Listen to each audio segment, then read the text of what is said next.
নমস্কার বন্ধুরা, welcome to my YouTube channel সত্য সেলকাস। আজকে তোমাদের সামনে নতুন একটা ভিডিও নিয়ে এসেছি। রিসেন্টলি সুপ্রিম কোর্টে একটি কেস উঠেছে মাল্টিপ্লেক্সের বিরুদ্ধে। কর্ণাটক গভর্নমেন্ট কেস করেছে যে এই সমস্ত মাল্টিপ্লেক্সগুলো এত পরিমাণ খাবারের দাম নেয় এবং জাস্টিস বিক্রম নাথ এবং সন্দীপ মেহতা তারা কমেন্ট করেছে যে মাল্টিপ্লেক্সে এক বোতল জলের দাম 100 টাকা, এক কাপ কফির দাম 700 টাকা, পপকর্ন দিয়ে প্যাকেজ দিয়ে 300 টাকা। এটা কি হচ্ছে? এর ফলে তো মানুষ সিনেমা দেখাই ছেড়ে দেবে, সিনেমায় যেতেই ভুলে যাবে তারা। এত পরিমাণ এরা খাবারের দাম নেয়। টিকিটের দাম তো বাড়ি দিলাম 200-300, মানে যেরকম যা চেয়ার হবে দাম নেবে।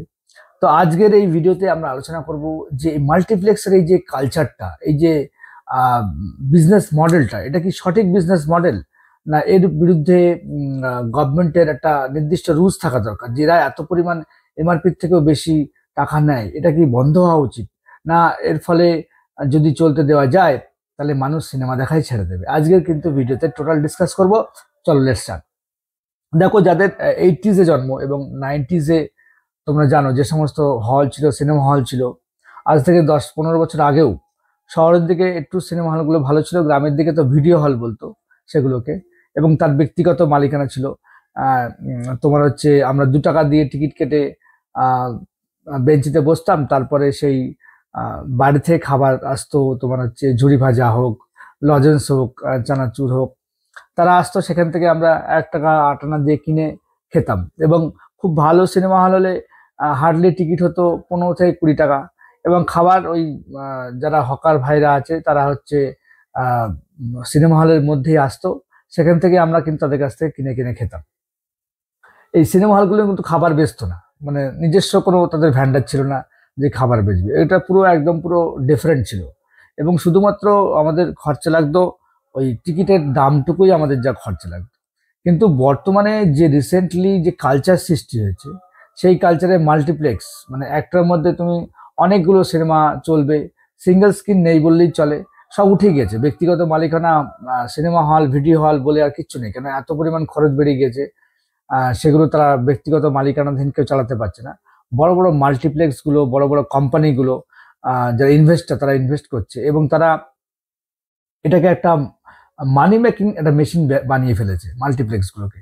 টিকিটের দাম তো তারা নিচ্ছে 200-250, কিন্তু তাদের একদম পুরো যে বিজনেস মডেল, তাদের বিজনেস মডেলটা হচ্ছে যে মানুষজন আমাদের মাল্টিপ্লেক্সে এসে সিনেমা দেখতে আসবে, তার সঙ্গে তারা যে খাবারের অর্ডার দেবে, ওই খাবারটাই হচ্ছে ব্যাপক পরিমাণ দাম নেয়। এবং আমি দেখেছি যে বাইরে থেকে তুমি যদি কোনো খাবার নিয়ে যাও, তোমাকে সার্চ করা হয়। তুমি যদি একটা লজেন্স অব্দি নিয়ে যাও, খাবারের জিনিস বেসিক্যালি, তোমার কিন্তু সেই লজেন্সটা বা সেই পার্ক বা যে কোনো একটা ছোট্ট বাদামের প্যাকেট, সেগুলো কিন্তু তোমাকে বাইরে রেখে যেতে হবে। তো এই প্র্যাকটিস কিন্তু চলে, এবং এই প্র্যাকটিস মানে করার ফলে মানুষের কিন্তু প্রচুর পরিমাণ অর্থ খরচ হয়। একটা ফ্যামিলি যদি মাল্টিপ্লেক্সে সিনেমা দেখতে যায়, মিনিমাম টিকিটের ভাড়া দিয়ে, খাবার দিয়ে অন্তপক্ষে 2000 টাকা খরচ হয়। তাহলে সেই মানুষটা যদি তার সিনেমার প্রতি ভালোবাসা থাকে সত্যিকারের, এবং তার যদি আর্থিক অবস্থা ভালো না থাকে, সে কিন্তু মাল্টিপ্লেক্সে যেতে ভয় পাবে বা মাল্টিপ্লেক্সে যাবেই না। এই যে কালচার, এটাই কিন্তু আমাদের জাস্টিস বিক্রম নাথ এবং সন্দীপ মেহতা বলার চেষ্টা করেছে। এবং কর্ণাটক গভর্নমেন্টও কেস করেছে যে যে টিকিটগুলো মাল্টিপ্লেক্সগুলো বেচে, তার কোনো অডিট হয় না যে কতজন সিনেমা দেখেছে।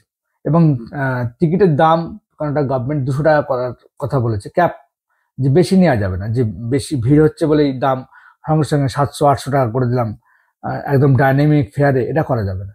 কারণ এটা একটা মানুষের উপরে ইম্প্যাক্ট পড়বে। তোমরা জানো যে এই ধরনের এই জবের থেকে সিঙ্গেল মালিকানা চলেই গেছে, এবং এই সমস্ত মাল্টিপ্লেক্সগুলো বড় বড় কোম্পানির হাতে গিয়েছে, তবের থেকে কিন্তু মানুষের দুর্দশা সৃষ্টি হয়েছে।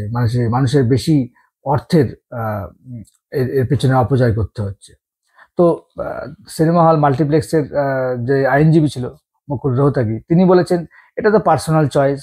মানুষ যদি লাক্সারি হোটেলে যায়, তখন তো তাকে সেই লাক্সারি পেমেন্টই করতে হবে।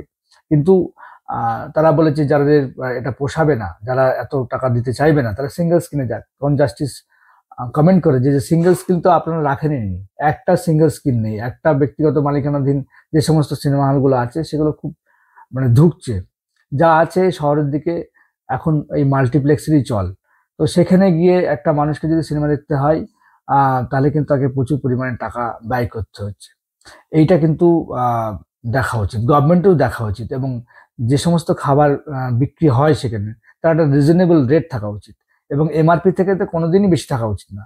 কারণ গভর্নমেন্টের উচিত এই যে শিল্প বিনোদন একে ফোকাস করা, এবং এখান থেকে মানুষ যাতে সিনেমা দেখতে পারে, ভালো ভালো সিনেমা দেখতে পারে, তাহলে সিনেমার তো বেশি লাভ হবে।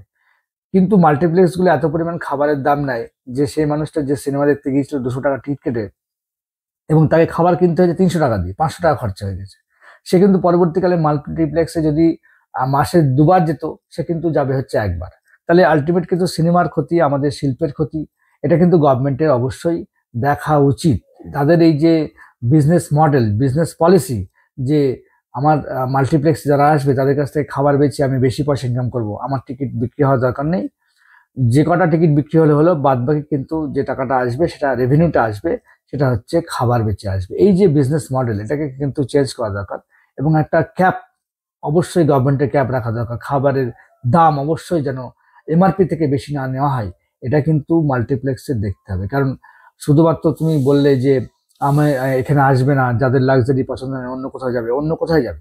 আর তো সিনেমা হল রাখেনি কেউ, সমস্ত কিছু কোম্পানি নিয়ে নিচ্ছে, বড় বড় কোম্পানি নিয়ে নিচ্ছে। গরিব মানুষ, সাধারণ মানুষ, তারা যে বিনোদন করবে, সিনেমা দেখবে, তাদের কোনো অপশন নেই। তারা একদম পুরো লাচারের মধ্যে পড়ে গেছে, তাদেরকে ওই একদম ট্র্যাপে ফেলা হচ্ছে, একদম সেখানে গিয়ে মাল্টিপ্লেক্স তাদের সিনেমা দেখতে হচ্ছে, এবং তাদেরকে তাদের পকেট কেটে এতটুকুলো টাকা করে টাকা নিয়ে নিয়ে নেওয়া হচ্ছে। আমি তো বলবো নিয়ে নেওয়া হচ্ছে, কারণ এটা ফেয়ার না। এটা সত্যিকারের মানুষের কাছ থেকে এত পরিমাণ টাকা নিয়ে নিচ্ছে, এটা ফেয়ার না।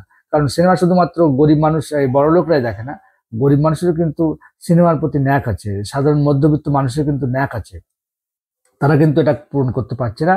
এটা আলটিমেট একটা শিল্পের ক্ষতি। অবশ্যই গভর্নমেন্টের এ বিষয়ে আহ, পদক্ষেপ নেওয়া দরকার, সমস্ত কিছুকে নিয়ন্ত্রণের মধ্যে রাখা দরকার। মানে সমস্ত কিছু যদি একদম পুরো এই সমস্ত বেসরকারি সংস্থার হাতে দিয়ে দেওয়া হয়, তাহলে তারা নিজেদের মতো করে মানি মেকিং একটা মেশিন বানিয়ে নেবে, নিজেদের মতো করে নিয়ম করবে, নিজেদের মতো করে সমস্ত কিছু করে নেবে। তার ফলে কিন্তু আলটিমেট মানুষের ক্ষতি হবে, মানুষের বেশি পয়সা যাবে, এবং দেশের এটা ক্ষতি। আমি বলবো দেশের এটা ক্ষতি। সেই জন্য কিন্তু গভর্নমেন্ট দেখবে রিসেন্টলি জিএসটি কমিয়েছে। কেন কমিয়েছে? কারণ মানুষের সেভিং কমে যাচ্ছে, মানুষের সেভিংটাকে বাড়াতে হবে।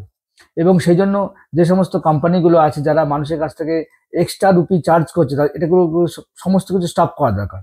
কারণ মানুষ যত অল্প টাকা ব্যয় করবে, তত তার হাতে পয়সা থাকবে, এবং সে কিন্তু সেই টাকাটা সেভিং করতে পারবে বা ইনভেস্ট করতে পারবে। তাতে কিন্তু দেশের লাভ।